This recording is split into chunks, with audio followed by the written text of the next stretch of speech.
The White House says it will not participate in an impeachment hearing that's scheduled for this week. In a letter to the House Judiciary Committee last night, the White House's top lawyer slammed the impeachment investigation as baseless and highly partisan. Nancy Cordes is on Capitol Hill with more on this story. Good morning to you, Nancy. So what's new about this week's hearing? Well, this week, the House Judiciary Committee, Gayle, takes the reins of the inquiry. That's the committee that's responsible for drafting articles of impeachment. And for the first time, the White House is actually going to have the opportunity to do some of the questioning at Wednesday's hearing. But last night, the White House rejected that offer.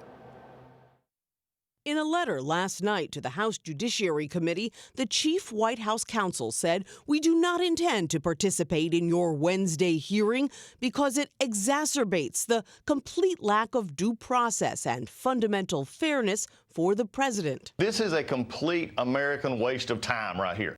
Congressional Republicans this weekend criticized the Democrats' accelerated timeline. They want to get at this president right now before before everybody completely sees through the process sham of the elections for next year. Lawmakers on the House Intelligence Committee will get just one day to review a report drafted over the Thanksgiving break. The report summarizes weeks of hearings and depositions and will be sent to the Judiciary Committee tomorrow, just in time for Wednesday's hearing. We are going to proceed expeditiously. Members of the Judiciary Committee will take those findings, plus hear testimony from constitutional scholars before they draw up articles of impeachment. Democrats will lay out their case that the president abused his office by withholding military aid to pressure Ukraine to investigate his campaign rival, Joe Biden. Democrats argue the best way for White House lawyers to defend the president is to show up. If he has not done anything wrong, we're certainly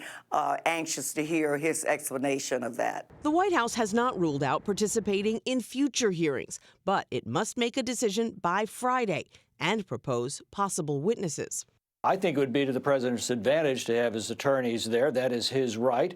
But I can also understand how he is upset at the illegitimate process.